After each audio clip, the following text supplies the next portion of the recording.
닷새 동안 기승을 부리던 초미세먼지 농도가 많이 떨어졌습니다. 새벽 6시를 기준으로 서울의 초미세먼지 농도는 5마이크로그램, 인천은 8마이크로그램을 기록했습니다. 대기 상태가 보통 수준을 회복한 겁니다.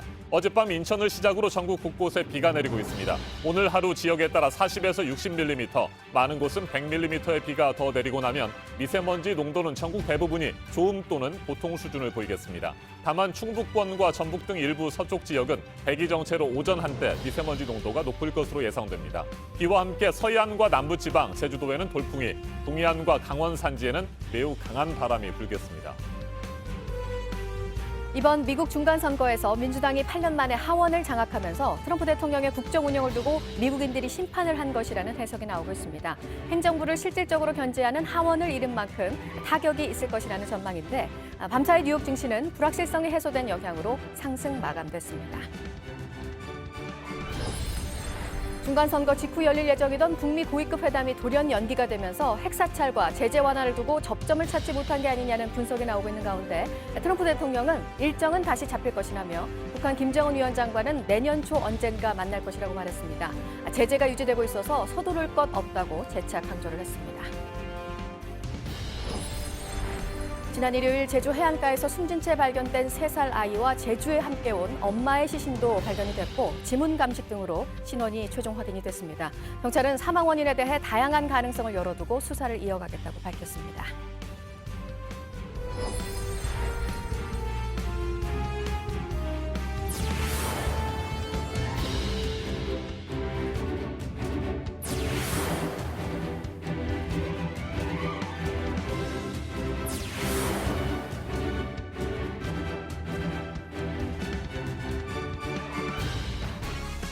서울과 인천 등 수도권의 초미세먼지 농도가 보통 수준을 회복했습니다. 밤사이 비가 내렸고 오늘 전국적으로 40에서 60mm, 많은 곳은 100mm의 비가 더 내리고 나면 일단 미세먼지는 사라지고 잠시나마 깨끗한 공기를 마실 수 있을 것으로 보입니다. 강한 바람까지 불면서 미세먼지 농도가 좋음에서 보통 수준을 유지하겠습니다.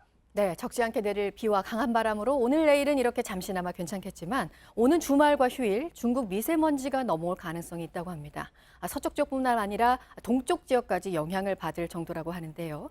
목과 눈이 따갑고 이 미세먼지가 피부로 직접 느껴지는데 이 피부로 느낄 만한 대책은 대체 언제 마련되는 건지 답답하다는 분들 요즘 많으십니다.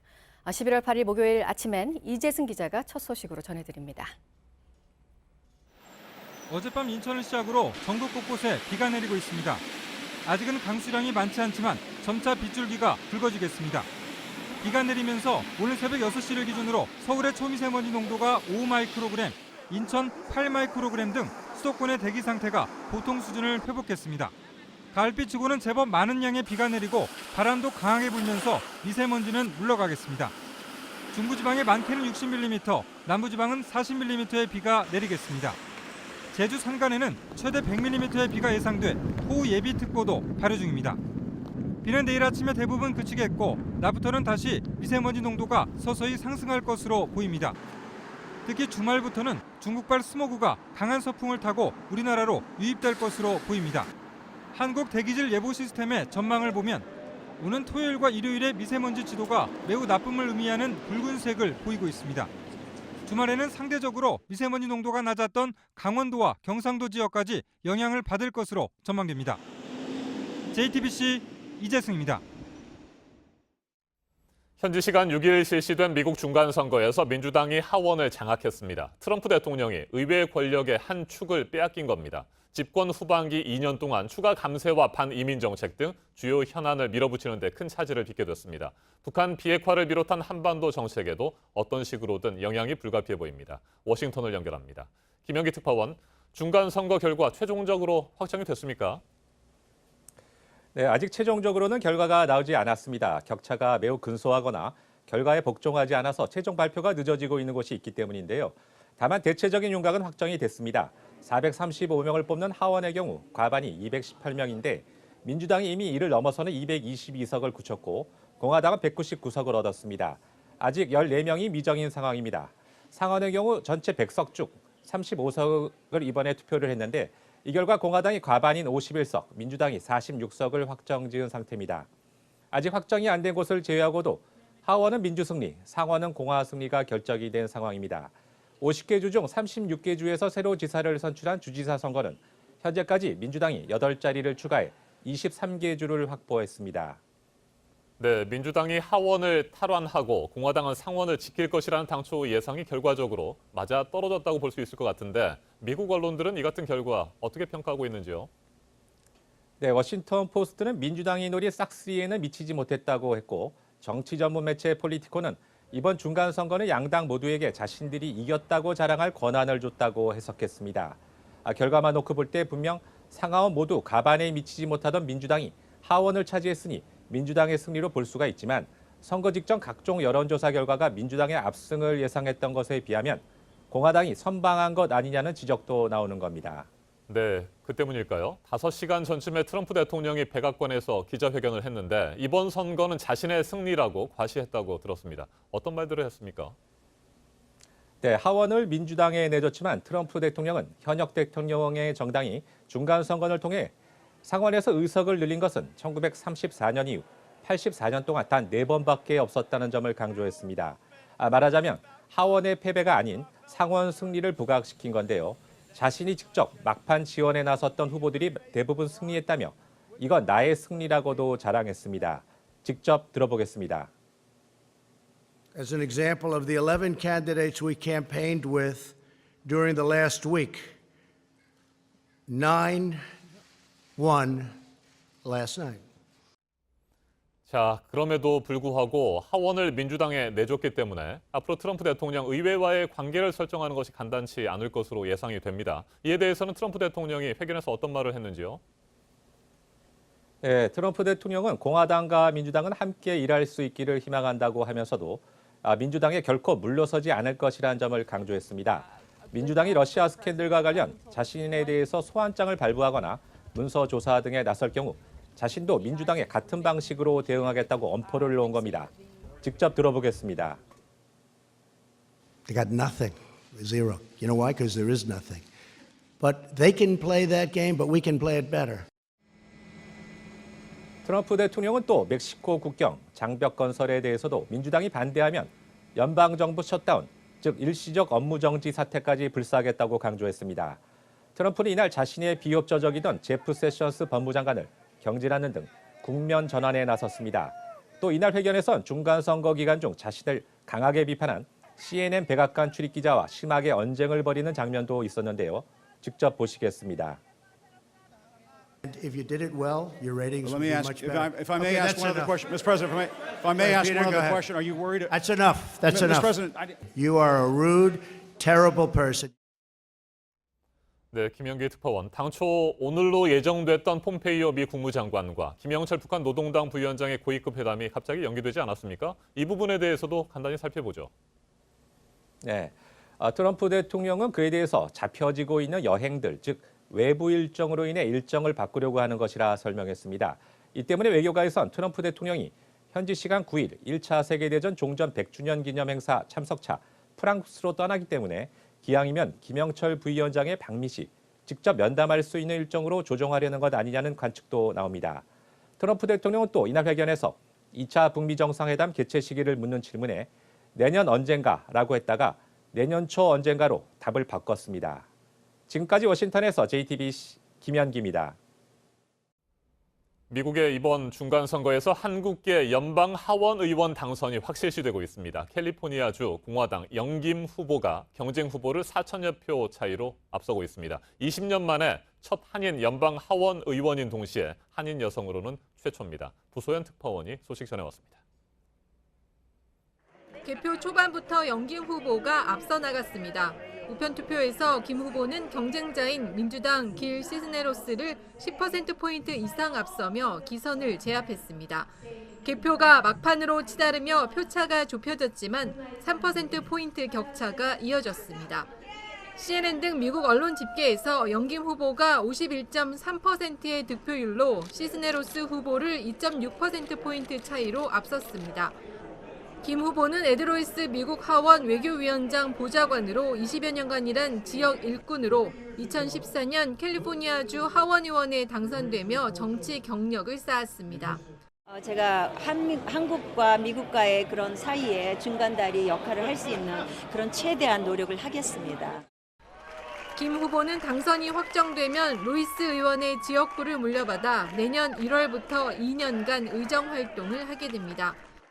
뉴저지주 연방 하원 의원 3선거구에 출마한 한인 2세 앤디 김 후보는 공화당 현역 톰 메가더 후보의 2,300여 표 뒤지며 접전을 벌이고 있습니다. 현재 6개 투표소와 부재자 투표 개표가 최종 통계에 반영되지 않아 결과 발표는 며칠 늦춰질 것으로 예상됩니다. 로스앤젤레스에서 JTBC 부소연입니다. 미국 중간선거 결과에 뉴욕 증시는 상승세로 화답했습니다. 불확실성 가운데 하나가 제거됐고 트럼프 행정부를 견제하는 세력이 등장했다는 점에 안도하는 것으로 보입니다. 뉴욕에서 심재우 특파원이 보도합니다. 개표 결과가 어느 정도 나온 뒤 개장한 뉴욕 증시에서 주요 지수는 일제히 상승 출발했습니다. 다우존스 30 산업평균지수와 S&P 500, 나스닥 지수 모두 1% 이상의 급등세를 보였습니다. 월스트리트 저널은 중간선거라는 불확실성 요소가 제거됐다는 사실이 호재가 됐다고 설명했습니다. 미 경제 전문 채널인 CNBC는 의회 내 권력을 양분한 중간선거 결과가 시장에 도움을 줄 것이라는 믿음이 투자자들의 매수로 연결됐다고 보도했습니다.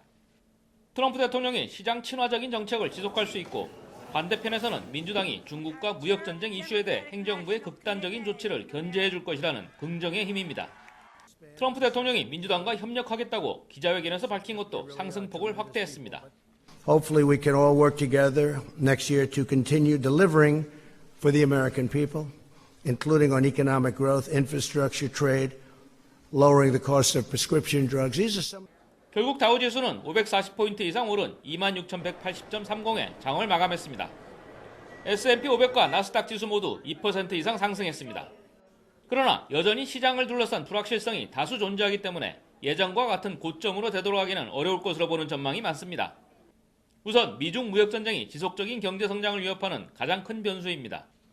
이 때문에 이달 말 아르헨티나에서 열리는 G20 정상회의에서 예정된 트럼프 대통령과 시진핑 중국 국가주석 간 담판이 무역전쟁을 어느 방향으로 끌고 갈지에 관심이 쏠리고 있습니다. 뉴욕에서 JTBC 심조우입니다. 네, 미국 중간선거 직전에 북미 고위급 회담이 중간선거 직후에 있을 것이라고 미국이 공식화를 했었는데 이 일정이 또 갑자기 연기가 돼서 지금 또 여러 가지 해석들이 나오고 있습니다. 의제 조율이 잘 되지 않았을 거라는 분석들인데요. 트럼프 대통령 백악관 회견에서 기자들이 이 부분을 물으니까 고위급 회담 일정은 다시 잡힐 것이고 북미 정상회담도 내년 초에 열릴 것이라고 답했습니다. 서두를 것이 없다는 말을 계속했습니다. 조민준 기자입니다. 트럼프 대통령이 내년 초 김정은 위원장을 만날 것을 재확인했습니다. 현지 시간 7일 백악관에서 열린 기자회견에서 트럼프 대통령은 2차 북미 정상회담 시기에 관한 기자의 질문에 내년 초 언젠가라고 답했습니다. 연기된 북미 고위급 회담 일정에 대해선 곧 다시 잡힐 것이라고 밝혔습니다. We're going to change it because of trips that are being made. We're going to make it at another date. 북한 문제와 관련해선 서두르지 않겠다고 말했습니다. 그러면서 경제 제재 완화를 요구하는 북한도 그에 호응해야 한다고 주장했습니다. I'd love to take the sanctions off, but they have to be responsive too. It's a two-way street. But we're not in any rush. 북한의 비핵화 추가 조치를 요구하면서 미국은 현재 제재 상태가 유지되고 있는 한 서두를 필요가 없다는 입장을 거듭 확인한 것으로 보입니다. JTBC 조민주입니다. 5.18 민주화운동 당시 계엄군의 성폭행 사실이 확인된 것에 대해서 정경두 국방장관이 사죄를 한다면서 머리를 숙였습니다. 피해 여성들의 명예회복과 치유에 적극적으로 나서겠다고 했는데 이제 관심은 과연 가해자를 찾을 수 있을지입니다. 유선희 기자입니다. 정경두 국방부 장관은 거듭 고개를 숙였습니다. 계엄군 지휘부의 무자비한 진압작전으로 무고한 여성 시민에게 감당할 수 없는 피해를 입힌 것을 통렬히 반성합니다. 지난 2월 계엄군의 헬기 사격과 전투기 무장 출격 대기 사실이 밝혀진 뒤 송영무 전 장관이 사과했지만 성폭행을 사과한 건 처음입니다. 지금까지 확인된 계엄군 성폭력 피해자는 17명입니다. 대부분 민주화운동 초기인 1980년 5월 19일에서 21일 사이 금남로와 황금동 등 광주 시내에서 발생했습니다. 공동조사단은 피해 장소와 시기를 토대로 가해 부대를 3, 7, 11 공수 여단으로 추정했습니다. 작전일지, 전투상보가 존재하기 때문에 구체적인 부대별 이동 경로, 주둔지를 특정할 수 있습니다.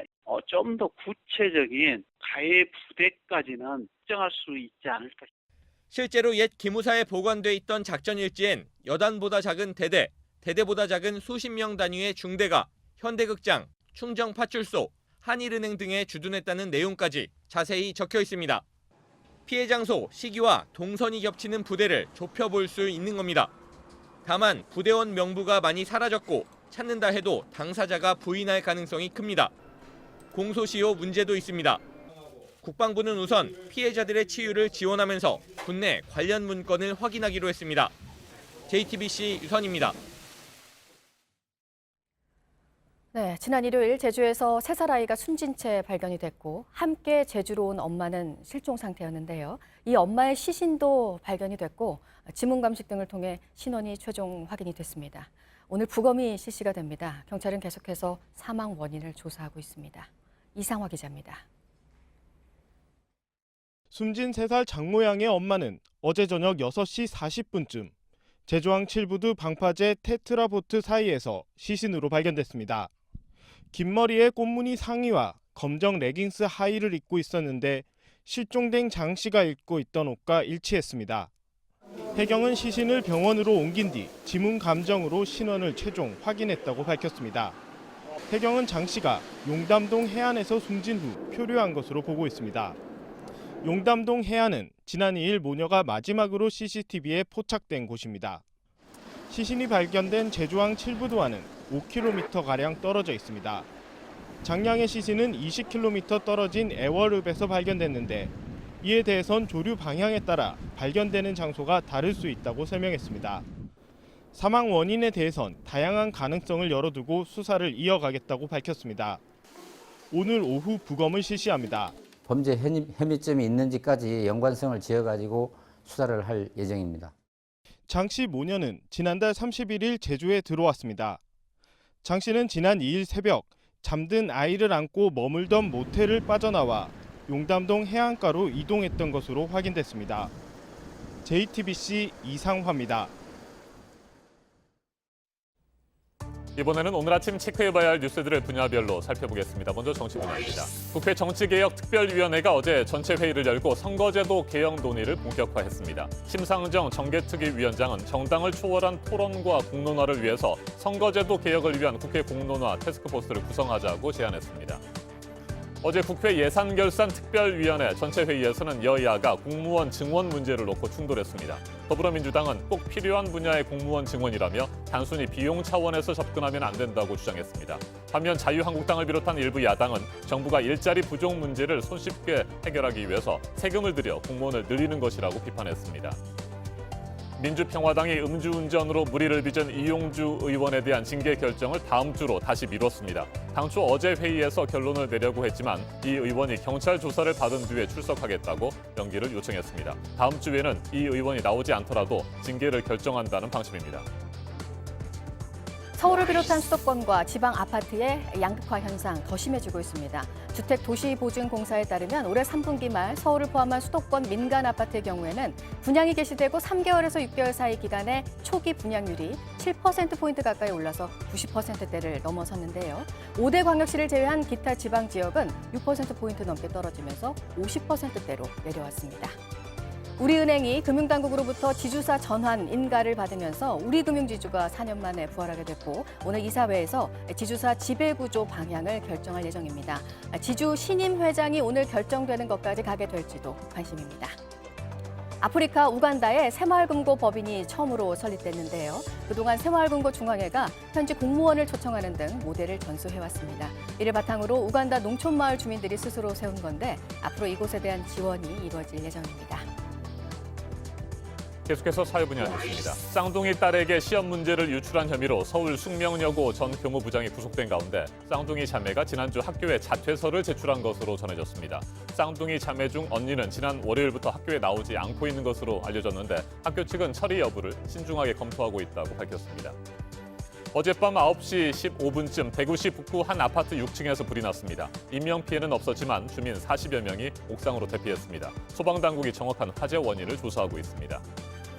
어제 저녁 6시 40분쯤 충남 보령 앞바다에서 49톤급 예인선이 침수됐습니다. 선원 3명은 구조됐습니다. 침수된 예인선에서 물을 빼는 작업을 하던 도중에는 기관실 바닥에 있던 폐수가 바다로 유출돼 해경이 방제 작업도 벌였습니다. 가수 구하라 씨와 전 남자친구 최종범 씨 간 쌍방 폭행 또 영상 유포 협박 사건 수사를 경찰이 마무리하고 두 사람 모두 기소 의견으로 검찰에 넘기기로 했습니다. 그런데 최 씨의 핸드폰에서 구하라 씨의 동의 없이 찍은 사진이 발견돼서 관련 혐의도 적용이 됐습니다. 내년에 방탄소년단의 평양 공연을 추진하겠다고 안민석 민주당 의원이 밝히면서 실제 공연이 성사될지 지금 관심인데요. 민주당 남북문화체육협력특별위원회에서 추진을 하려 한다면서 가능성에 대해서는 남북이 협력하면 가능하다고 말했습니다. 한 해 동안 만들어진 독립영화들을 조명하는 서울 독립영화제가 오는 29일부터 다음 달 7일까지 열립니다. 국내 100여 편이 소개가 되고 본선 경쟁 부문에는 34편의 작품이 지금 올라가 있습니다. 네, 이어서 오늘 주목할 일정. 지난 휴일부터 뿌옇게 뒤덮였던 미세먼지 일단은 해소가 되겠지만 주말부터 또 심해질 수 있다고 하니까 미세먼지에 대한 걱정 클 수밖에 없는데요. 오늘 정부의 미세먼지 대책이 나올 것으로 보입니다. 이낙연 국무총리 주재로 국정현안 정책조정회의가 오늘 열립니다. 고위공직자 범죄수사처 설치, 또 검경수사권 조정, 법원개혁 등을 다룰 국회 사법개혁특별위원회가 오늘 대법원, 법무부로부터 업무 보고를 받는 것으로 활동을 본격적으로 시작합니다. 활동 기한이 2달도 채 남지 않아서 합의안이 나올 수 있을지는 불투명한 상황입니다. 서울시가 오늘 도심 규제를 완화하는 내용을 담은 도시계획조례 개정안을 입법 예고합니다. 지난 9월 발표의 후속 조치로 규제를 풀어서 도심이나 역세권 등의 주택 공급량을 늘리는 방안입니다. 여론 수렴 뒤에 서울시 의회에서 개정안을 최종 확정합니다. 지금까지 분야별로 오늘 눈여겨봐야 할 뉴스들 체크해드렸습니다. 이어서 날씨 정보 알려드립니다. 빗소리가 이렇게 반가운 건 오랜만인 것 같습니다. 출근길 현재 비구름이 전국을 뒤덮고 있고 대부분 지역에서 시간당 1에서 2mm 정도로 약하게 비가 오고 있는데요.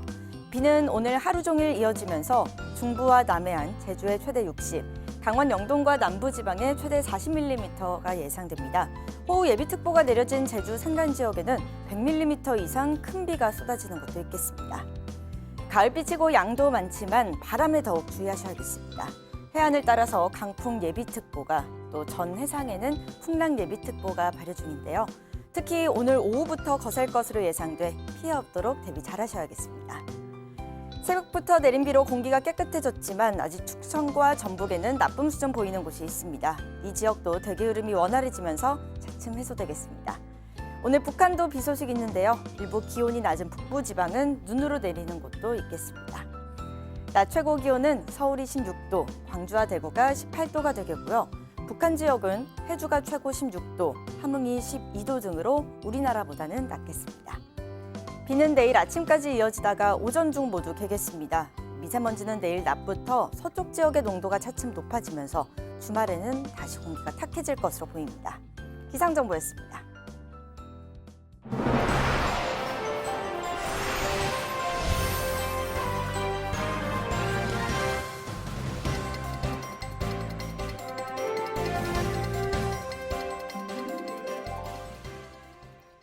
서울 명동의 한 실내 사격장에서 일본인 관광객이 실탄 2발을 빼돌리고 사라졌습니다. 경찰이 9시간 만에 긴급 체포했는데요. 앞서 2달 전 이 사격장에서는 손님이 총기로 스스로 목숨을 끊었습니다. 안태훈 기자입니다. 경찰차가 건물 주차장으로 들어섭니다. 서울 명동에 실내 사격장이 있는 건물입니다. 어제 오후 1시 반쯤 이곳에서 실탄 2발이 없어졌다는 신고가 들어왔습니다. 경찰은 손님으로 온 일본인 남성 A씨가 실탄을 가져가는 CCTV 장면을 확인했습니다. 이 남성은 실탄 6발을 쏜 뒤 안전요원이 총을 다시 장전해주는 틈을 타 옆자리에 있던 2발을 몰래 가져간 것으로 파악됐습니다. 경찰은 CCTV를 토대로 추적에 나섰고 어젯밤 10시쯤 인근 건물에 들어가려던 A씨를 긴급 체포했습니다. 훔친 실탄 2발도 모두 회수했습니다. 범행 당시 사격장을 함께 찾았던 중국인 1명도 붙잡아 조사한 뒤 신병 처리를 결정할 예정입니다. 앞서 지난 9월에는 30대 남성이 이 사격장에서 총기로 스스로 목숨을 끊었습니다. 당시 남성은 전기 충격기로 종업원을 공격하기도 해 민간 사격장의 총기 안전 관리 문제가 도마 위에 오른 바 있습니다. JTBC 안태훈입니다. 음주운전자에 대한 처벌을 강화하자는 윤창호법이 추진되고 있지만 위험천만한 취중운전은 여전합니다. 운전석 문을 연 채 내달리고 또 자전거 음주운전으로 고속도로를 질주한 사람이 경찰에 붙잡혔습니다. 구석찬 기자입니다. 승용차가 운전석 문을 닫지도 않고 질주합니다. 지하 주차장으로 들어가더니 벽을 들이받습니다. 뒤쫓아온 오토바이 운전자가 다급히 신고합니다. 급기야 차량이 후진하더니 오토바이를 쓰러뜨리기까지 합니다. 운전자 28살 손모 씨는 혈중 알코올 농도 0.105% 상태에서 차 문도 닫지 않고 1km 넘게 운전했습니다.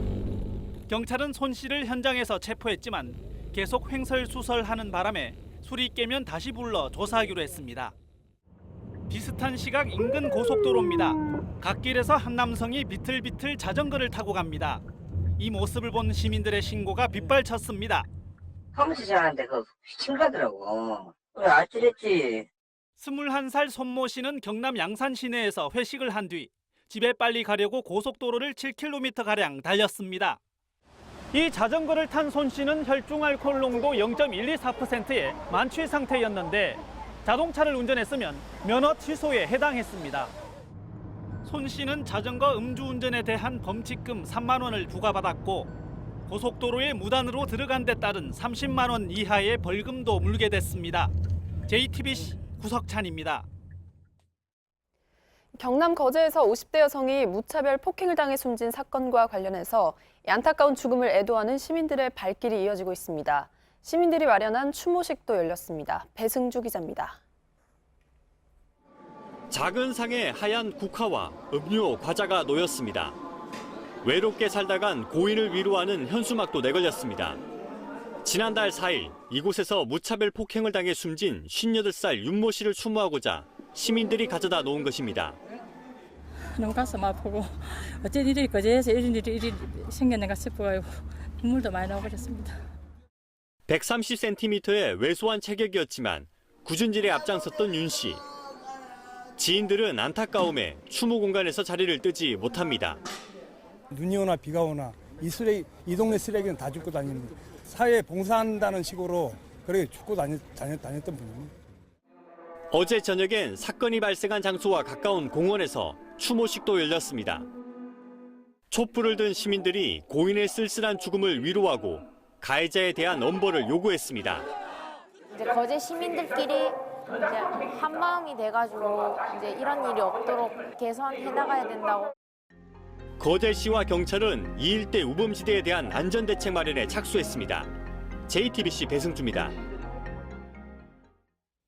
미국 중간선거에서 공화당은 많은 선거인단이 걸린 플로리다와 전통적 강세 지역인 남부 등에서 선전하면서 상원을 지켜냈습니다. 반면 민주당은 하원을 장악하는 데 성공했습니다. 선거 기간에 불거진 이른바 72시간의 공포 등 극단주의 증오 사건이 반 트럼프 진영을 결집시킨 것으로 보입니다. 이주찬 기자가 보도합니다. I feel that he is the worst thing that could have happened to America and is doing everything possible to divide us and undermine our democracy. He's not fair, he lies, and he's racist. 결국 트럼프 대통령의 숨은 지지층 결집은 생각만큼 효과를 내지 못했습니다. 출발은 순조로워 보였습니다. 지난달 중순 트럼프 대통령은 취임 후 가장 높은 47%대의 지지율을 보였습니다. 중남미 캐러밴은 유세장에서 단골 이슈였습니다.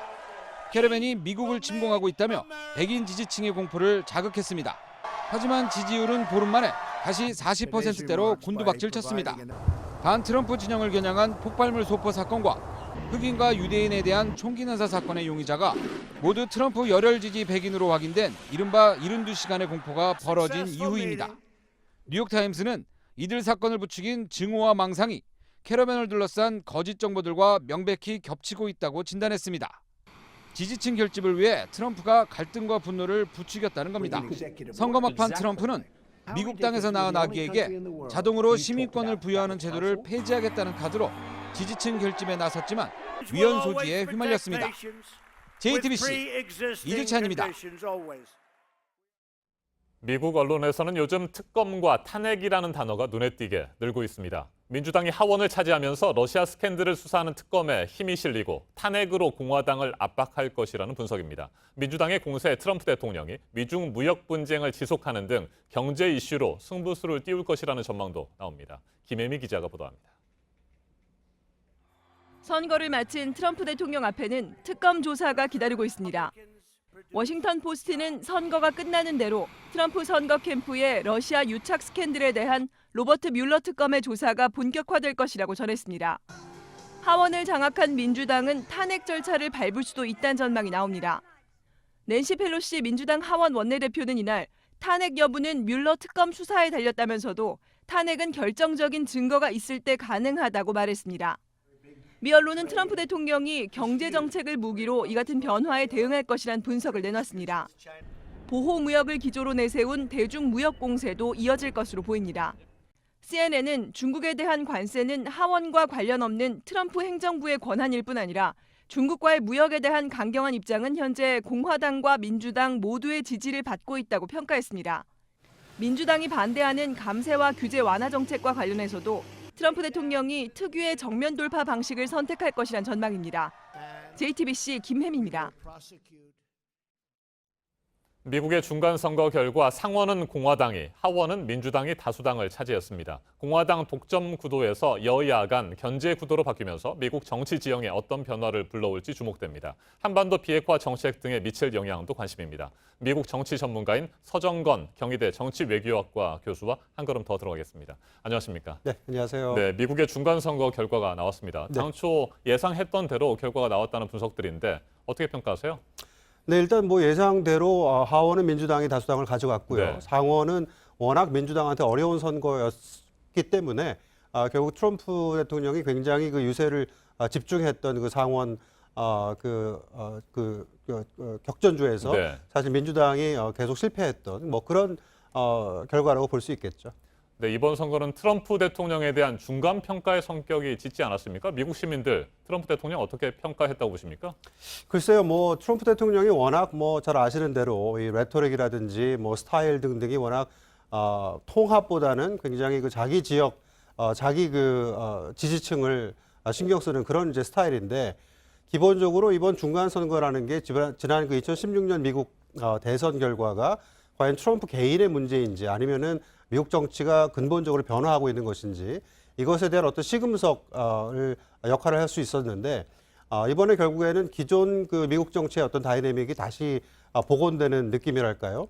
그래서 그 대통령 소속당이 의석을 많이 잃는 그런 현상이 이제 하원에서 벌어졌고요. 네. 뭐 일단 기본적으로 제가 조금 주목했던 거는 경제가 굉장히 좋았는데도 불구하고 트럼프 대통령이 경제 문제보다는 이민 문제에 집중해서 선거 유세를 했다는 것. 그래서 트럼프 대통령의 어떤 그 선거 전략이 사실 공화당 지도부에서는 좋은 경제에 대해서 더 얘기를 많이 해주길 바랬는데 트럼프 대통령은 무언가 자기 지지층을 결집할 수 있는 이민 문제에 집중했다는 거죠. 그래서 트럼프 대통령의 어떤 선거 전략이 2016년에 어떤 자기가 썼던 방법을 또 쓴 건데 이번에는 제대로 좀 작동하지 않았다 이렇게 볼 수 있을 것 같아요. 네, 트럼프 대통령은 굉장한 성공을 거뒀다 이렇게 말을 하면서 중간선거 결과에 만족하는 듯한 발언을 하긴 했습니다. 하지만 의회 권력의 한 축을 빼앗긴 것은 분명하고요. 진짜 속내는 뭘까요? 글쎄 뭐 아무래도 뭐 트럼프 대통령 뭐 잘 아시는 대로 뭐 모든 것을 자기의 어떤 업적, 자기의 성공이라고 하는 스타일이기 때문에 그렇게 놀라운 현상은 아니고요. 다만 근데 생각해 보시면 이 미국도 마찬가지고 우리도 마찬가지지만 의회 정치가 어떤 법안을 만들어서 새로운 정치를 열어나가는 그런 측면이 강하기보다는 행정부가 하는 것을 뒤에서 감시하고 감독하는 기능이 점점 커집니다. 그러니까 이제 특히 하원 상임위원회 이제 위원장 자리를 모두 민주당이 가져가기 때문에 특히 상임위원회에서는 증인 출석 권한이라든지 뭐 증언 요청 권한 이런 것들을 이제 위원장이 가지고 있죠. 그래서 뭐 법사위라든지 아니면 뭐 정보위라든지 아니면 세입위 이런 데서 트럼프 개인의 어떤 비리 혹은 정책 실수 이런 것들을 굉장히 물고 늘어질 겁니다. 그런 식으로 이제 향후 2년 동안 이제 미국 정치가 벌어질 거고요. 이번 중간 선거는 사실 민주당이 압승이라고 하기도 어렵고 네. 그렇다고 트럼프의 성공이라도 하기 어려운 일종의 좀 애매한 상황인데 진검승부는 2020년 대선에 가서 네. 하는 걸로 그렇게 된 것 같습니다. 네, 트럼프 대통령이 기존에 강세를 보였던 러스트벨트, 그러니까 중서부와 북부 공업 지역이 격전지로 꼽히지 않았습니까? 백인, 고졸 출신 노동자들 어떤 선택을 했다고 보십니까? 그러니까 그게 사실 이번 그 중간 선거에서 어떻게 보면 가장 중요한 포인트라고 볼 수 네. 있는데요. 2016년 대선 끝나고 나서 미시간, 위스콘신, 펜실베니아 세 개 주를 트럼프 대통령이 가져감으로써 이제 민주당이 패배한 건데 트럼프 대통령이 또 당선 이후에도 굉장히 그 세 개 주 또 러스트벨트 중서부 지역 그 주에 굉장히 공을 많이 들여왔습니다. 근데 이번에 보시면 미시간이라든지 위스콘신이라든지 펜실베니아, 오하이오 이런 쪽에 그 민주당 현역 상원 의원들이 출마했는데 네.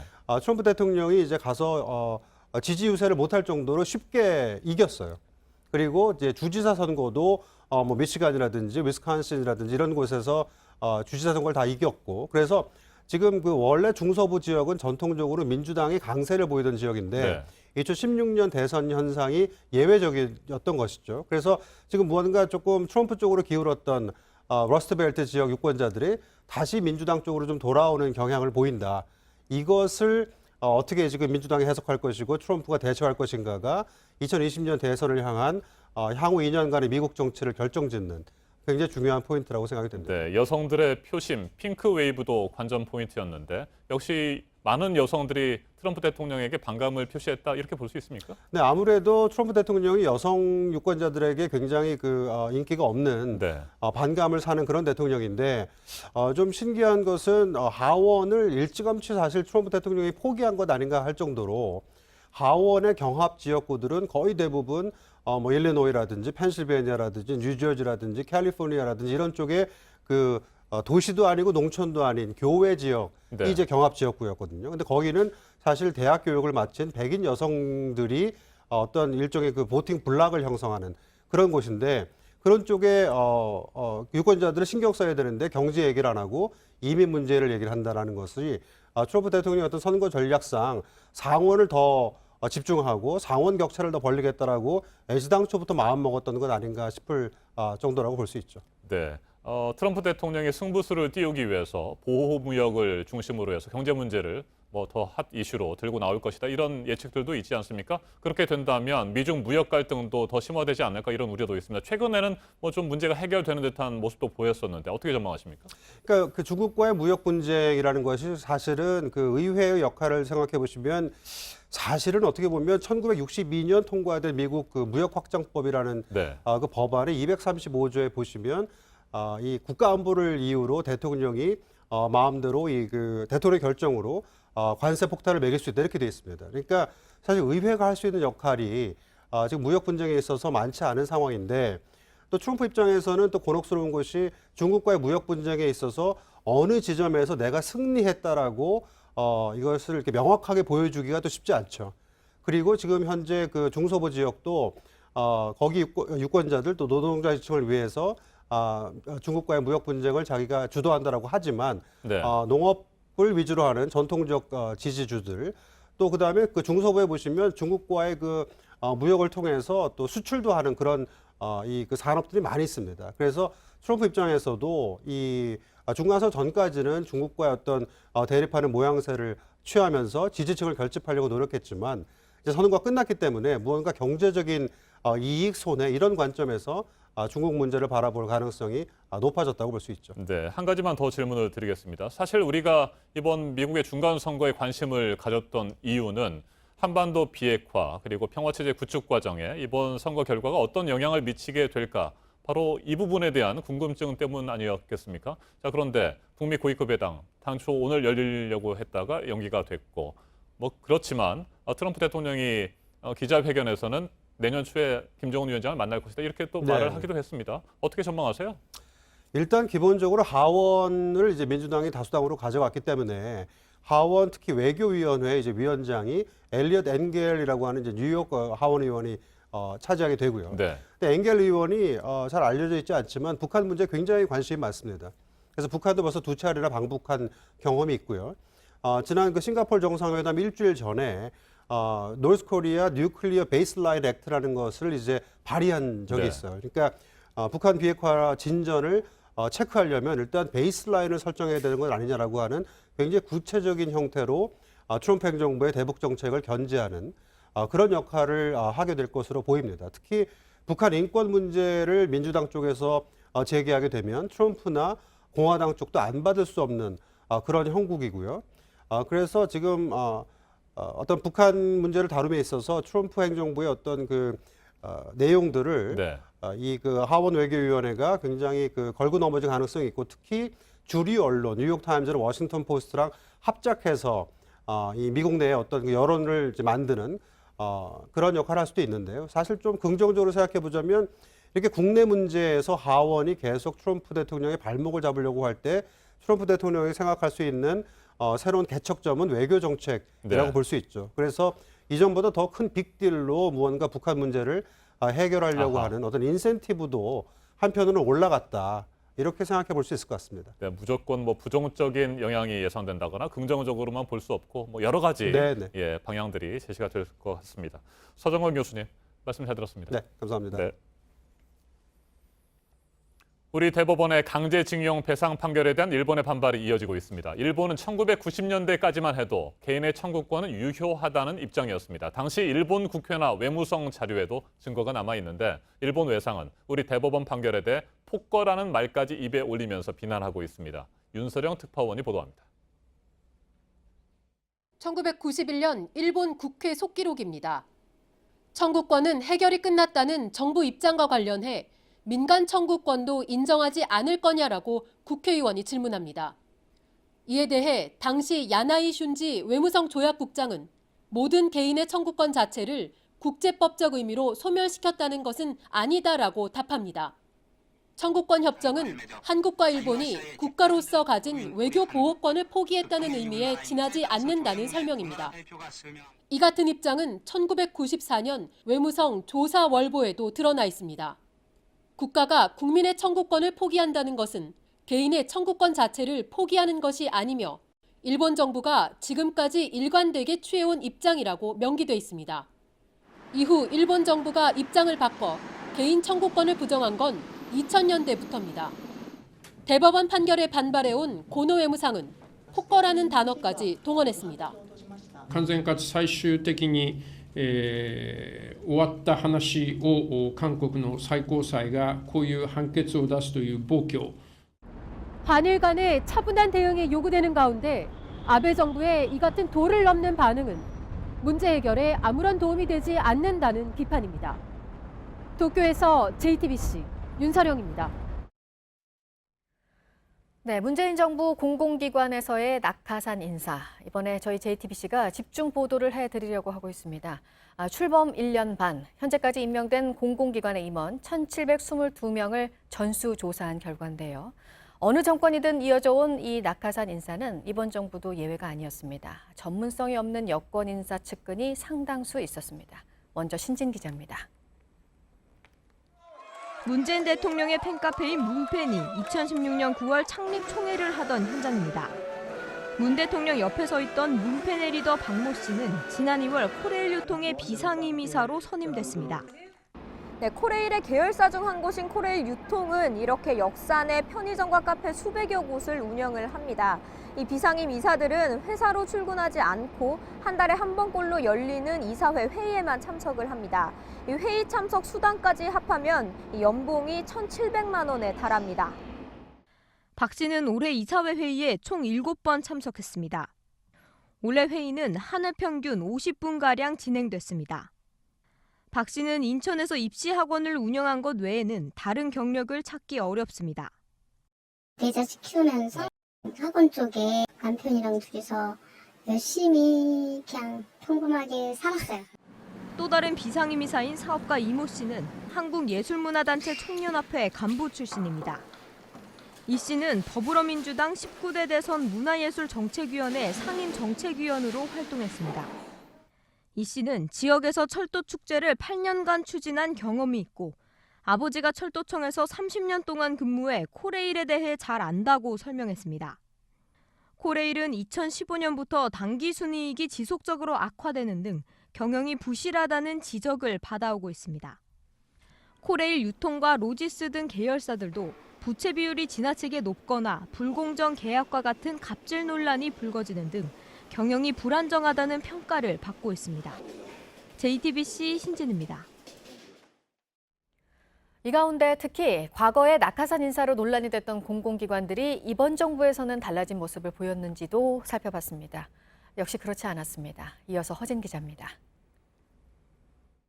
외국인 전용 카지노를 운영하는 그랜드 코리아 레저, GKL은 국정농단 사건에 연루된 의혹으로 전임 사장이 물러났습니다. 낙하산 인사 논란으로 몸살을 앓던 GKL 신임 사장에는 대전지방경찰청장을 지낸 유태열 씨가 왔습니다. 유 사장은 지난 대선 때 문재인 대통령을 공개적으로 지지했습니다. 한국수력원자력의 비상임 이사에는 지난 5월 강래구 전 더불어민주당 대전동구 지역위원장이 임명됐습니다. 대선 때 문재인 캠프에서 정무특보를 지낸 강 이사는 관련 경험은 없습니다.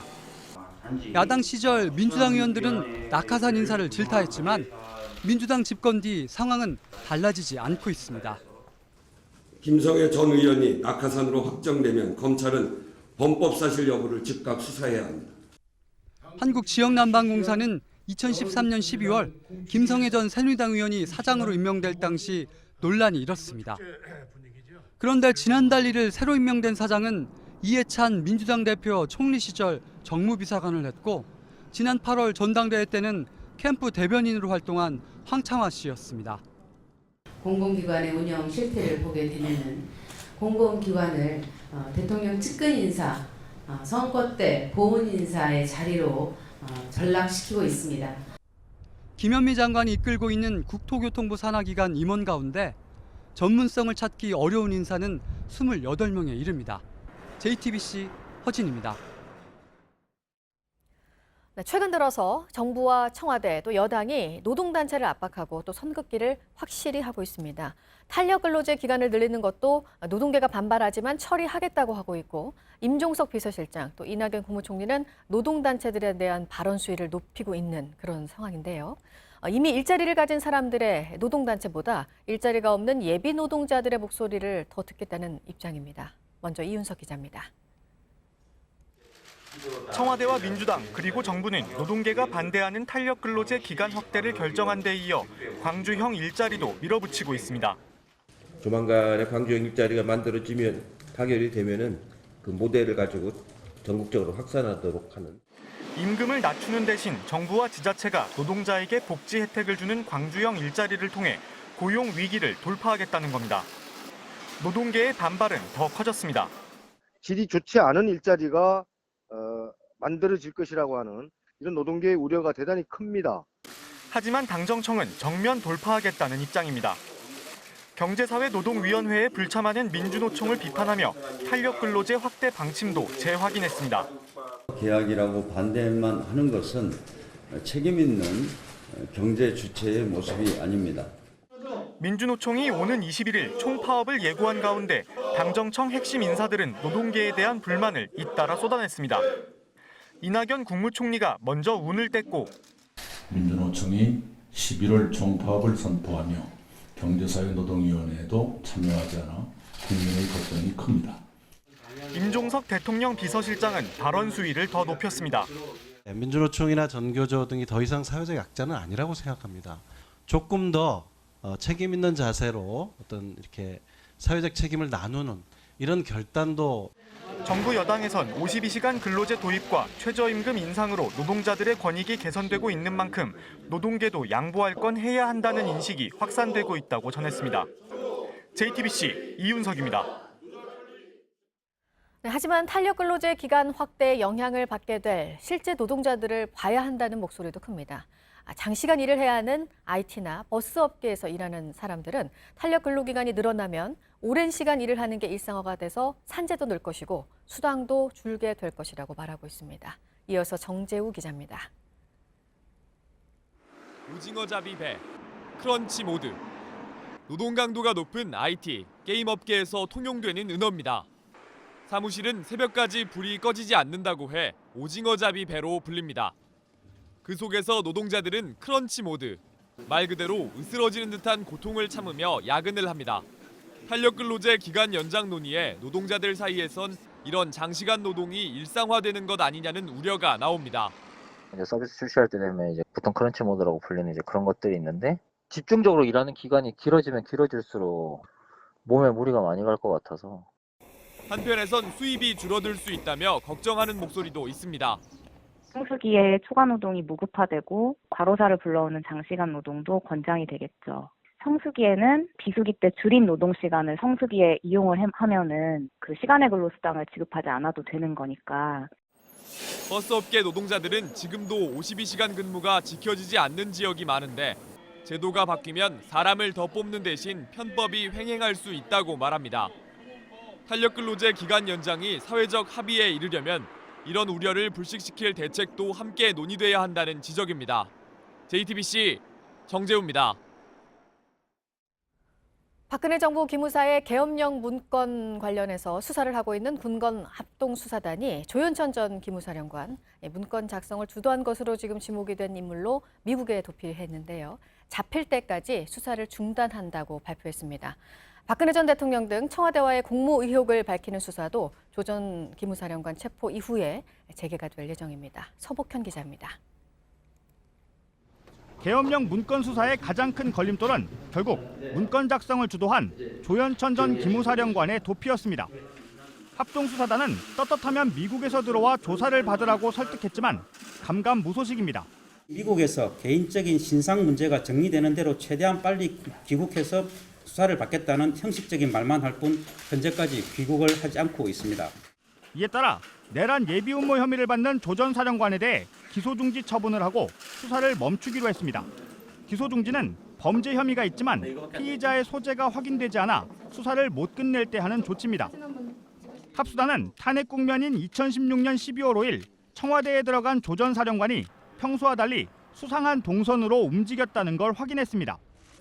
박근혜 전 대통령과 황교안 전 권한대행, 김관진 전 실장, 한민구 전 장관 등과 공모가 있었는지 밝히는 게 그 다음 단계지만 일단 조 전 사령관 체포 이후로 미뤄졌습니다. 합수단은 또 기무사가 계엄 문건을 등재할 때 키 리졸브 훈련용으로 만든 문건인 것처럼 꾸몄다고 발표했습니다. 그간 공식 등재된 만큼 합법적인 문건이라던 일부 주장과 배치됩니다. 계엄 문건 TF를 다른 모임으로 위장하기 위해 허위 공문서를 만든 사실도 확인하고 합수단은 소강원 전 참모장 등 3명을 재판에 넘겼습니다. JTBC 서복현입니다.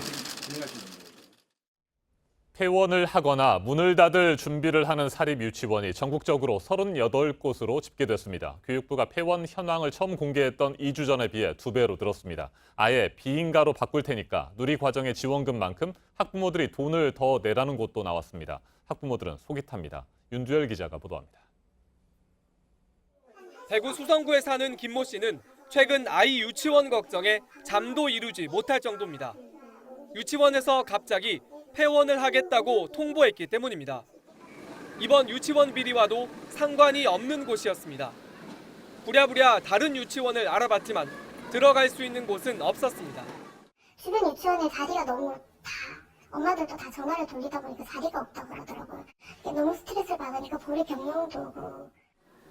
대구의 또 다른 유치원도 지난주 체육 행사 때 학부모들에게 폐원을 알렸습니다. 지금까지 폐원을 승인받았거나 폐원을 준비하는 유치원은 전국적으로 38곳으로 집계됐습니다. 대부분 최근 일주일 사이 폐원 소식을 알렸는데 건강이나 경영상의 이유를 들었습니다. 천안에선 아예 비인가 유치원으로 바꾸겠다는 곳도 나왔습니다. 이렇게 되면 누리과정 지원금을 받을 수 없습니다. 그만큼 학부모들이 돈을 더 내야 하는데 딱히 뾰족한 수도 없습니다. 저희 아이들 이제 갈 데가 없어요. 치료가 없는 상황이기 때문에 지금 붕 뜬 상태인 거예요. 교육부는 학부모 3분의 2 이상의 동의가 없으면 폐원을 못하게 하고 실제 폐원을 할 경우 유아들을 어떻게 수용할 것인지에 대한 계획을 세우고 있습니다. JTBC 윤두열입니다. 우리 아이가 무엇을 먹을지 그리고 어떤 활동을 할지 학부모들이 직접 결정하는 어린이집이 있습니다. 협동조합 방식으로 운영을 하는 건데 비리를 막기 위한 하나의 해결책으로 꼽히고 있습니다. 경기도 하남의 한 유치원 학부모들은 협동조합 유치원의 자치단체가 지원을 해달라고 요구했습니다. 오효정 기자입니다. 하남시는 응답하라! 하남시는 응답하라! 유치원 가방을 맨 학부모들이 시청 앞에 모였습니다. 설립자 비리를 폭로했다며 고용 원장을 해고하고 학부모에게도 폐원을 통보한 유치원입니다. 당장 갈 데가 없는 학부모와 원장은 해법으로 협동조합 유치원을 내놨습니다. 국립유치원에 다 보내주겠다. 그거 정확히 안 되고요. 왜 안 될까요? 모자랍니다. 매입형 유치원 하겠다. 어느 설립자가 50억, 60억씩 들인 거를 교육청에 팔 수 있는 설립자가 있을까요? 어린이집의 경우 2015년 기준 155곳이 협동조합 방식으로 운영되고 있습니다. 학부모나 교사 11명이 모여 조합을 결성합니다. 이후 예산이나 급식 등을 직접 결정하다 아이가 졸업할 때 출자금을 반환받는 겁니다. 반찬 아마를 통해서 부모들이 직접 반찬이나 먹거리 등을 챙길 수 있고요. 교육 아마를 통해서 어떤 교육 활동을 할 수 있을지에 대해서 직접 참여함으로써 조합원 절반 이상이 맞벌이 부부지만 운영 모임 참여에 큰 장애물은 아니라고 말합니다. 하지만 조합이 가진 건물이 없다면 시설을 마련할 출자금이 높아져 진입 장벽이 다소 높습니다. 하남의 학부모들도 이에 대한 지원을 요청했습니다. 교육부는 협동조합 유치원을 하나의 대안으로 보고 공공시설 임대 등 지원책을 마련하고 있습니다. JTBC 오효정입니다. 네, 닷새 동안 온통 미세먼지로 뿌연 모습을 보면서 언제까지 이렇게 속수무책으로 잊을만 하면 찾아오는 미세먼지를 온몸으로 받아들여야 하는 건지 답답한 마음뿐이었습니다. 오늘 정부의 대책도 나올 것이라고는 하는데요. 이 미세먼지가 우리에게 직접적으로 미칠 영향, 여러 연구 결과들이 잇따라 나오고 있죠. 세계보건기구의 수장은 전 세계에서 흡연으로 사망하는 사람보다 대기오염 때문에 사망하는 사람들이 더 많아졌다면서 대기오염을 신종담배라고 표현을 했습니다. 박상욱 기자입니다. 대기오염은 신종 담배와 같다. 세계보건기구 WHO의 테드로스 아드하놈 사무총장이 영국 일간 가디언에 기고한 글입니다. 테드로스 사무총장은 심장마비나 폐암, 기타 호흡기 질환으로 인한 사망자의 3분의 1가량은 대기오염 때문인 것으로 조사됐다며 부유하건 가난하건 그 누구도 대기오염에서 벗어날 수 없다고 경고했습니다. 또 전 세계에 걸쳐 흡연으로 인한 사망자 수보다 대기오염으로 인한 사망자가 더 많아졌다며 WHO는 대기오염과의 전쟁을 이미 시작했다고 덧붙였습니다. 가장 위협적인 오염물질은 역시 초미세먼지입니다. WHO에 따르면 전 세계 15세 미만 아동 18억 명 가운데 93%가 높은 초미세먼지 농도에 노출됐고 2016년에만 60만 명의 어린이가 대기오염으로 인한 호흡기 질환으로 숨졌습니다. 초미세먼지의 농도 증가와 사망률 증가의 연관성을 규명한 연구 결과도 나왔습니다. 하버드대 공공건강센터가 2000년부터 2008년까지 미국 매사추세츠주에서 심혈관 질환과 호흡기 질환으로 숨진 이들을 분석했는데 초미세먼지 농도가 세제곱미터당 10마이크로그램 증가할 때마다 사망률은 2.8% 오르는 것으로 나타났다고 밝혔습니다. JTBC 박상욱입니다. 네, 전문가들이 정부에 권고를 한 에너지 정책 방향에도 이 미세먼지가 가장 큰 부분이었습니다. 발전소 등에서 나오는 미세먼지, 또 자동차에서 나오는 미세먼지를 대폭 줄여야 한다는 계획들인데 이에 따라 전기요금, 또 관련 세금 정책에도 변화가 있어야 한다는 겁니다. 송승환 기자입니다. 민관 전문가 70여 명으로 구성된 워킹그룹이 정부에 제출한 3차 에너지 기본계획 권고안입니다. 발전소 등에서 생기는 미세먼지를 대폭 줄여야 한다는 권고가 담겼습니다. 미세먼지의 절반 이상이 에너지 분야에서 발생하고 있기 때문입니다. 워킹그룹은 우선 발전소의 미세먼지 배출량을 2030년까지 지금의 3분의 1 수준인 13,000톤으로 줄이라고 권고했습니다. 그러기 위해선 오래된 석탄 발전소를 폐쇄하고 액화 천연가스 발전을 늘리는 정책이 지속적으로 추진돼야 한다는 주문입니다. 자동차 등 수송 부문에서 발생하는 미세먼지도 2040년까지 현재 60% 수준으로 줄여야 한다고 권고했습니다. 이를 위해선 2040년까지 전기차 500만 대 이상을 보급해야 합니다. 전문가들은 유연탄에 물리는 세금은 늘리고 LNG에 붙는 세금은 줄이는 세제 개편도 지속 추진돼야 한다는 입장입니다. 다만 단가가 싼 화석연료 발전을 줄이면 전기요금이 오를 수 있어 이 부분에 대한 사회적 합의가 필요하다고 밝혔습니다. 사실은 이제 직접 원가만 이제 보상을 하는 거고 이제 사회적 비용이라든지 이런 점은 제대로 지금 반영이 안 된 거지 않습니까? 국민의 인식 개선이라든지 뭐 이런 노력을. JTBC 송승환입니다.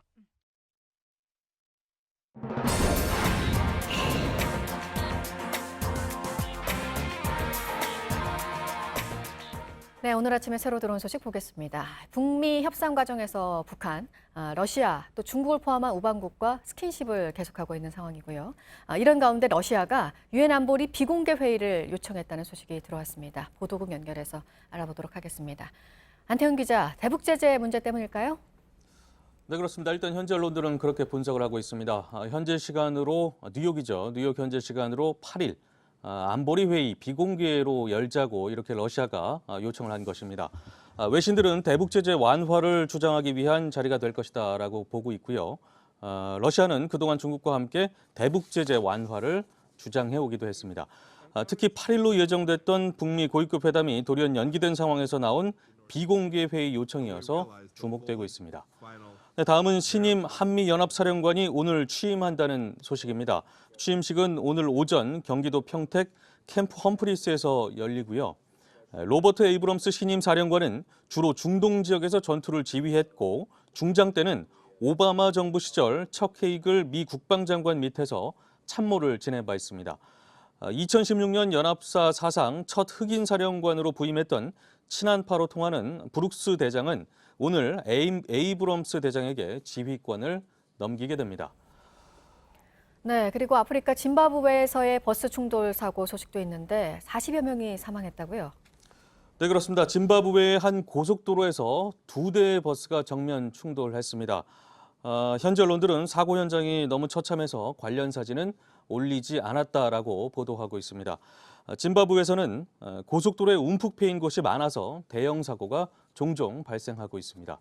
네, 다음은 브라질 상파울루주에서 올해 들어 175명이 숨졌다는 내용입니다. 황열병 때문인데요. 현지 보건당국은 대서양 해변 지역에서 황열병 바이러스가 유행할 가능성이 있다면서 백신 접종을 서둘러 달라고 당부했습니다. 네, 끝으로 오늘 새벽 3시쯤에 충남 홍성의 한 돈사에서 불이 났다는 내용 전해드립니다. 이 불은 돈사 3개동을 태운 뒤에 2시간여 만에 진화됐습니다. 이 과정에서 돼지 1,170여 마리가 불에 타 죽었습니다. 경찰과 소방당국은 정확한 화재의 원인을 조사하고 있습니다.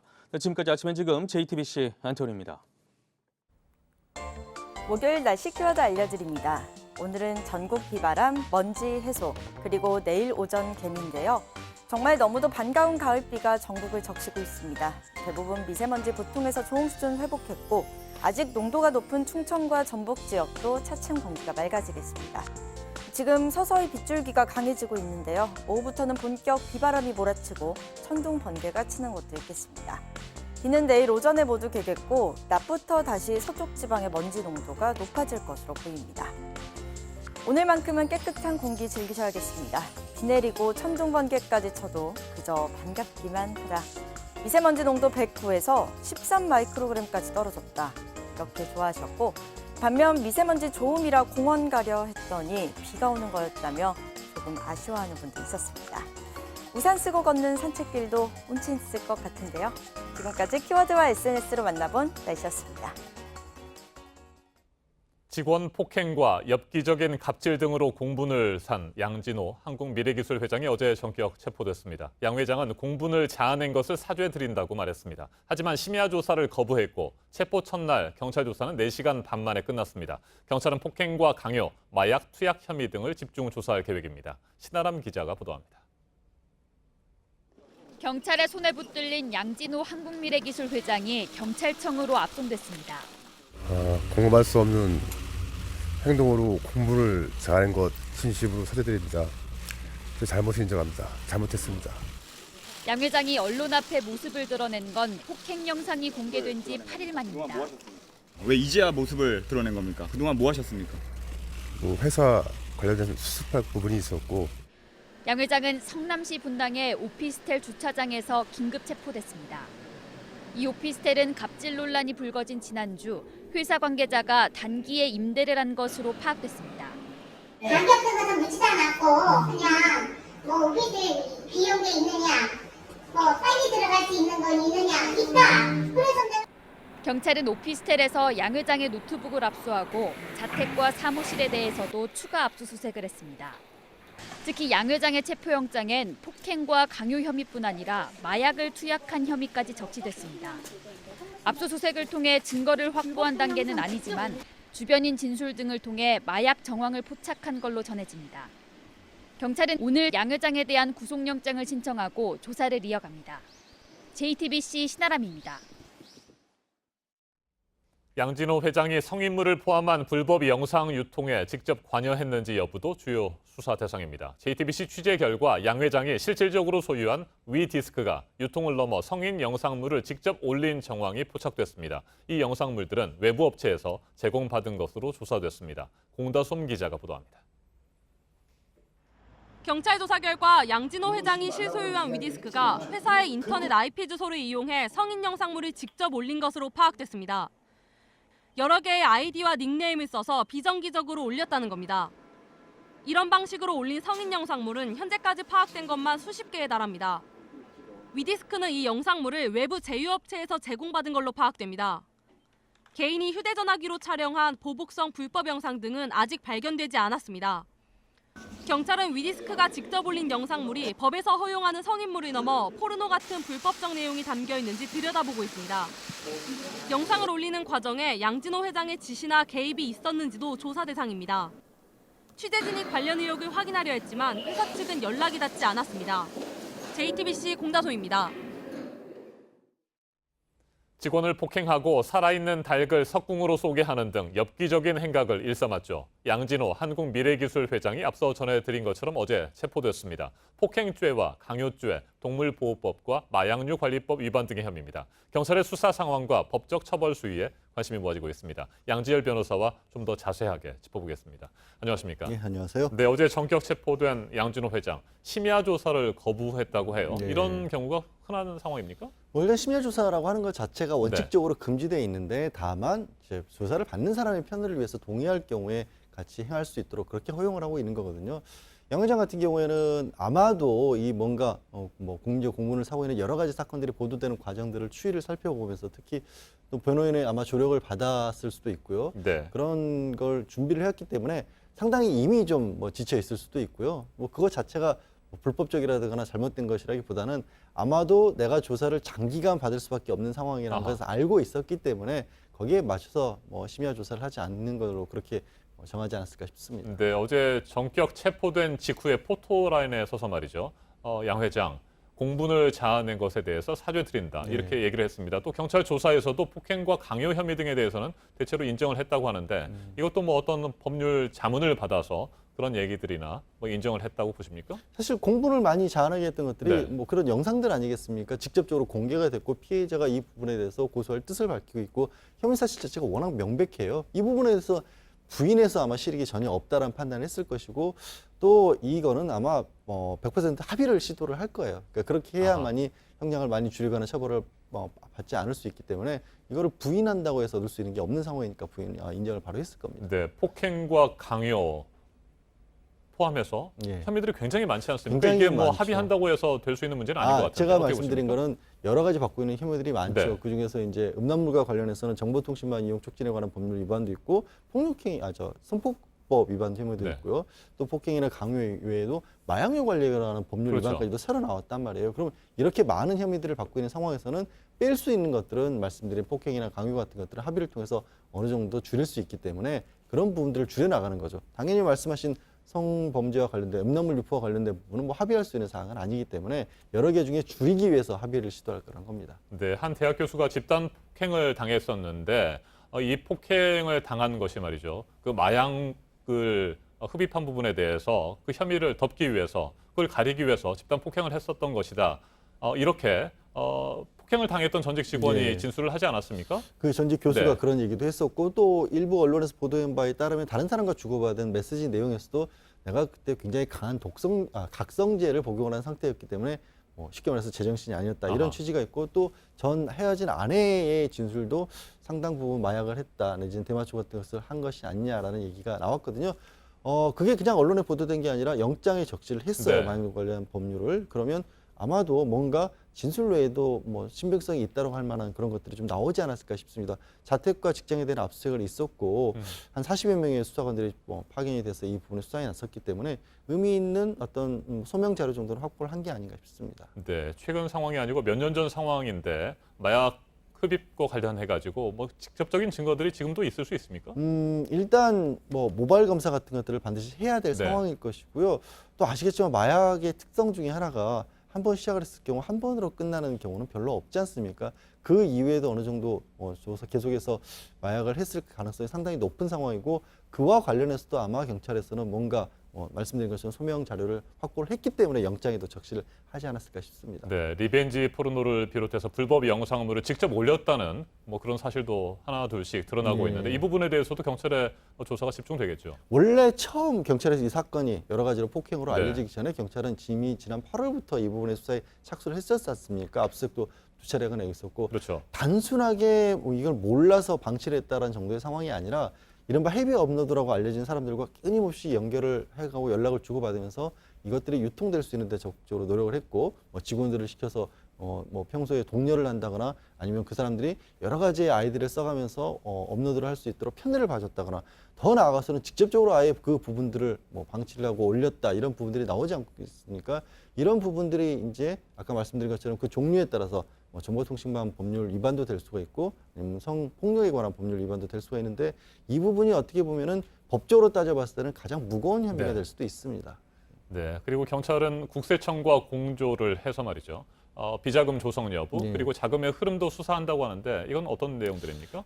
대표적인 게 이 양 회장이 얻었다고 하는 회사의 수익보다 양 네. 회장이 이 자신이 100% 지분을 가지고 있는 지주회사로 건너간 돈이 더 많다라는 거예요. 이 사업 자체가 어떻게 보면 불법적인 저작권을 침해하는 어떤 영상물이라든가 아니면 음란물을 통해서 딱히 외부에 들어가는 비용이 없으면서 유통을 계속해서 반복해서 하면서 거기서 떨어지는 수수료를 모으는 그런 구조 아니겠습니까? 상당히 단순한 구조인데도 불구하고 올리는 영상에 따라서 큰 수익을 얻을 수 있고 그 영상에 어떻게 보면 관리 비용 같은 것도 거의 들지 않는 상황이니까 그 부분에서 혹시라도 이 탈세를 했다거나 아니면 말씀하신 것처럼 비자금을 조성했을 가능성이 굉장히 높기 때문에 이미 드러난 혐의만으로도 그 부분이 입증이 되는 상황이라서 그 부분에서는 추가적으로 국세청과 연결을 한 겁니다. 네, 경찰이 오늘 구속영장을 신청할 예정이라고 하는데 구속될까요? 구속 가능성은 어느 정도 있죠. 혐의 사실도 워낙 많기 네. 때문에. 하지만 저는 꼭 짚고 싶은 게 이렇게 많은 것들에도 불구하고 법정이 그렇게 높은 건 사실 없습니다. 그러니까 최고 법정형이라 봐야 한 5년 정도인 거거든요. 불법 영상물 그게 한 유포 등에 5년 대해서 정도가 말이죠. 될 수 있는 거고 마약도 5년 네. 이하긴 합니다. 하지만 이 많은 공분을 세안했던 갑질에 관련해서는 사실은 그렇게 큰 처벌이 없어요. 지금 현행법상으로. 그렇기 때문에 이런 갑질 부분이 반복해서 나오고 있는 거기 때문에 지금의 형사법 체계에 이 부분을 좀 반영을 할 필요가 있다, 개선할 필요가 있다고 봅니다. 네. 단순 폭행의 경우에는 합의를 하면 또 형량이 낮아진다거나 그렇게 처리가 될 수 있겠습니다만 대학 교수를 집단 폭행한 부분에 대해서도 수사가 다시 진행된다면 이 부분은 좀 형량이 높지 않겠습니까? 그 부분은 만약에 폭행이 아니라 진단서 같은 것들 받았을 네. 가능성이 상당히 높거든요. 상당히 폭행도 정도도 가혹했기 때문에 그러면 상해죄가 적용이 된다면 조금 폭행죄보다는 높이 법정에 올라가죠. 알겠습니다. 여기까지 듣겠습니다. 양재일 변호사님 말씀 잘 들었습니다. 네, 고맙습니다. 문재인 대통령이 보건복지부가 마련한 국민연금 개혁안을 다시 검토하라고 지시했습니다. 개혁안에는 현행 9%인 보험료율을 최대 15%까지 올리는 방안이 담겼는데 현재로서는 보험료 인상폭이 그보다는 줄어들 가능성이 큽니다. 이상화 기자가 보도합니다. 복지부는 국민연금의 소득 대체율을 40%에서 50% 사이에서 조정하는 개혁안을 마련해 다음 주 공개할 계획이었습니다. 소득 대체율은 은퇴 이후 받는 연금액을 생애 평균 소득과 비교한 비율입니다. 소득 대체율이 달라지면 내야 하는 보험료율도 변해야 합니다. 현재 45%인 소득 대체율을 그대로 유지하거나 40% 혹은 50%로 조정하고 이에 따라 9%인 보험료율을 10.5%에서 최대 15%까지로 올리는 내용이 담겼습니다. 하지만 어제 복지부로부터 보고를 받은 문재인 대통령이 수정 보완을 지시하며 제동이 걸렸습니다. 핵심은 보험료율 인상 포기였습니다. 청와대 측은 문 대통령이 보험료율 인상 부분이 가장 국민의 눈높이와 맞지 않는다고 봤다고 전했습니다. 이에 따라 복지부는 정부안을 다시 마련하고 설명회와 공청회 등을 거쳐 국회에 제출하겠다고 밝혔습니다. 보험료율 인상 폭을 더 줄이는 방안을 마련할 가능성이 큽니다. 하지만 기금 고갈을 막으면서 보험료율 인상을 억제하는 게 쉽지 않아 복지부는 고심하고 있습니다. 정부안에 포함됐던 국민연금의 국가지급보장 법제화와 기초연금 인상 등은 유지될 것으로 보입니다. JTBC 이상화입니다.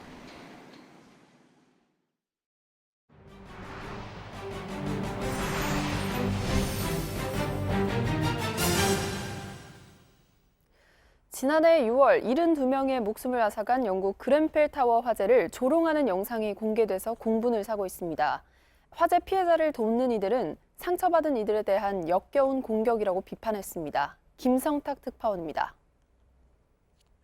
한 주택 정원에 모인 사람들이 그렌펠 타워라고 적힌 종이 모형을 모닥불 위에 올려놓으며 연신 웃음을 터뜨립니다. 모형에 불이 붙자 기다렸다는 듯 도와달라고 소리를 지르고 창밖으로 뛰어내리라고 고함치기도 합니다.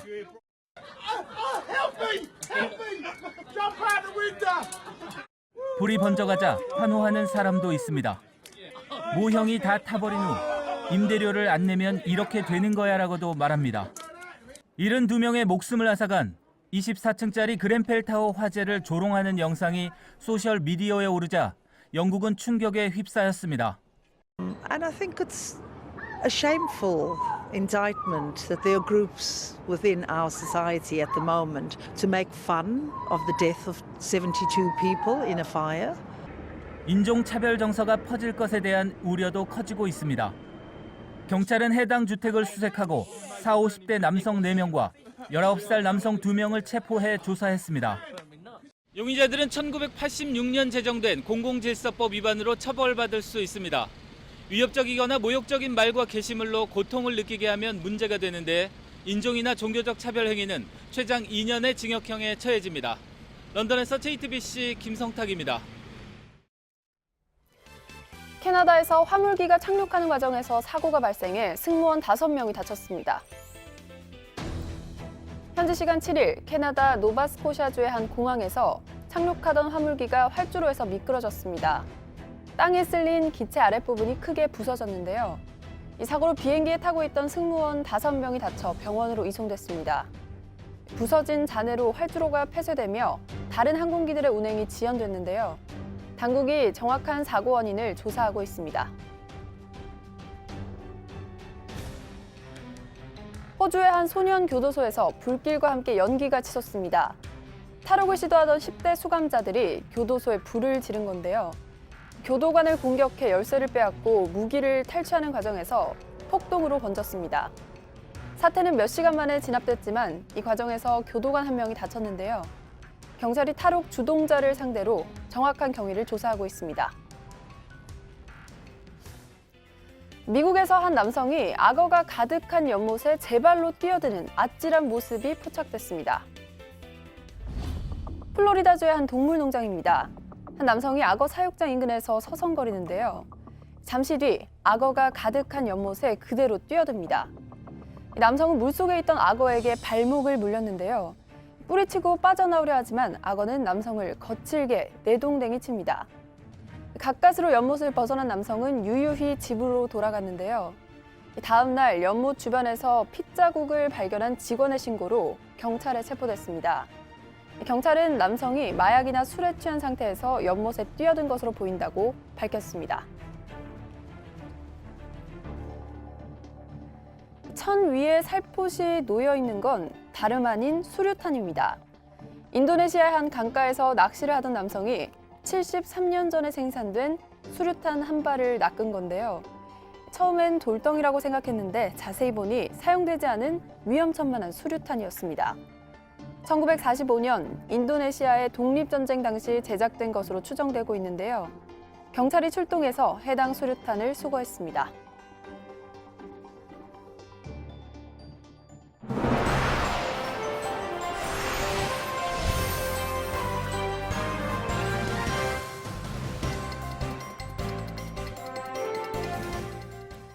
네, 목요일 아침 8시 18분 지나고 있습니다. 6개월 동안의 유류세 인하 조치가 시행된 지 이제 오늘로 나흘째고요. 조금이라도 아끼려고 기름값이 싼 곳 찾고 계십니다. 재고를 소진해야 하는 곳들이 있어서 아직은 적용이 되는 곳, 안 되는 곳들이 있는데요. 아무래도 가격 경쟁이 치열한 대도시에서 기름값이 많이 떨어져서 지역 간 격차도 커지고 있습니다. 전다빈 기자가 보도합니다. 30년 넘게 신문 배달을 하고 있는 정혜육 씨는 오늘도 100원이라도 더 싼 주유소를 찾아 나섭니다. 하루에 보통 한 4,000원씩 매일 넣어요. 근데 70원이고 몇십 원이고 싼데 이런 데를 찾게 되면 찾을 수밖에 없어요. 자판기 커피 한 잔 값이라도 몇십 원이라도 절약이 되면은. 이런 접속자들이 몰리면서 오늘도 기름값 비교 사이트는 마비가 됐습니다.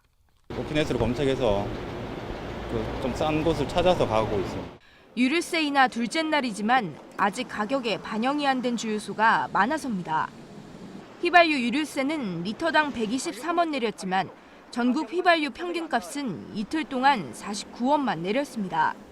지역별로 보면 서울이나 부산처럼 주유소 간의 경쟁이 심한 대도시에서 기름값이 훨씬 많이 내렸습니다. 서울의 인하폭이 전북의 2배나 될 만큼 지역 편차가 큽니다. 각 주유소에서 순차적으로 유류세 인하분을 반영할 때까지 이런 격차는 당분간 계속될 것으로 보입니다. JTBC 전다빈입니다. 자유한국당 김병준 비대위원장 그리고 조직 강화 특위를 이끌고 있는 전옥책 변호사, 그간 여러 차례 입장차를 보여왔습니다. 또 한 번 충돌을 한 사안은 다른 것도 아니고 전당대회 일정인데요. 당내 중대한 사안인 만큼 지금 또 심상치가 않습니다. 강희연 기자입니다. 자유한국당 전원책 조강특위위원은 계파 갈등을 해소하기 위해 시간이 필요하다고 말했습니다. 그러면서 비대위 활동 기간을 내년 6월에서 7월까지 늘리는 것이 맞다고 밝혔습니다. 그만큼 전당대회도 미루자는 겁니다. 하지만 김병준 비대위원장은 비대위 체제는 예정대로 내년 2월 말까지라며 선을 그었습니다. 비대위 2월 말 플러스 마이너스 알파로 끝을 내겠다. 조강의 활동도 그게 맞춰서 이루어질 것이다. 내년 3월쯤 새 지도부를 결성해 4월 보궐선거를 준비해야 한다며 전 위원의 전당대회 연기론을 일축한 겁니다. 김성태 원내대표도 모든 결정은 비대위의 몫이라며 사실상 김 위원장의 손을 들었습니다. 자기 소신과 입장을 낼 수는 있는 것이죠. 그렇지만은 결정은 또 전체적으로는 우리 비대위에서 그런 모든 사항이 결정되어지는 부분이기 때문에 당내 중진 의원들도 연기는 안 된다고 말합니다. 비대위 기간이 길어지면 안 좋다고 생각을 합니다. 그래서 원래 정해진 스케줄대로 차분하게. 제 귀에까지 들려오기 때문에 그렇게 가서는 안 된다는 말씀을 제가 드립니다. 하지만 전 위원 역시 완강한 입장이라 갈등의 골이 깊어질 것이란 우려도 나옵니다. JTBC 강희연입니다. 스포츠 뉴스입니다. 한국 시리즈 3차전의 주인공은 SK 외국인 선수 2명이었습니다. 로맥은 홈런 2방을 때렸고 켈리는 두산 타선을 꽁꽁 묶었습니다. 김민관 기자입니다. 로맥의 방망이는 첫 타석부터 불을 뿜었습니다. 1회 말 왼쪽 담장을 넘기는 3런 홈런으로 기선을 제압했습니다. 두산의 추격 의지를 꺾은 것도 로맥이었습니다. 2점 차로 앞서가던 8회 말 초구를 그대로 받아쳐 가운데 담장을 넘겼습니다. 홈런 2방에 4타점을 올린 로맥은 3차전 MVP에 뽑혔습니다. 선발 투수 켈리는 7이닝 동안 두산 타선을 2점으로 묶었습니다. 안타는 4개만 내줬고 삼진은 5개를 잡아냈습니다. 두산은 경기 직전 옆구리 부상으로 빠진 4번 타자 김재환의 빈자리가 크게 느껴졌습니다. 선발 투수 이용찬은 4실점으로 부진했고 불펜진도 홈런 2개를 내주며 흔들렸습니다. 오늘 열리는 4차전에 SK는 에이스 김광현을, 두산은 이영하를 각각 선발로 예고했습니다. JTBC 김민관입니다. 여자 프로배구 GS 칼텍스가 어제 서울 장충체육관에서 열린 홈경기에서 현대건설을 6연패 수렁으로 밀어넣었습니다. GS 칼텍스는 알리가 22점을 따내는 등 주전들의 고른 득점을 앞세워 현대건설을 세트스코어 3대0으로 이겼습니다. 이로써 GS 칼텍스는 인삼공사를 제치고 선두로 올라섰습니다. 최하위 현대건설은 승리 없이 6연패를 기록하며 부진에서 벗어나지 못하고 있습니다.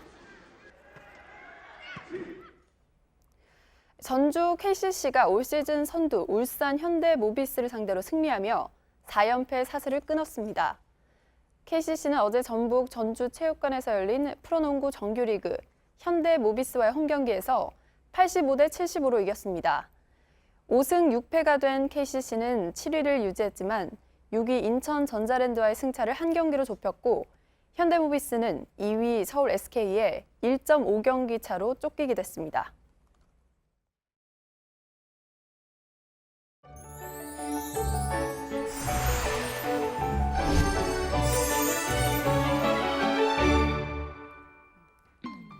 후두둑 떨어지는 빗소리가 정말 반갑게 느껴집니다. 출근길 현재 비구름이 전국을 뒤덮고 있고 새벽보다는 빗줄기도 굵어져 있습니다.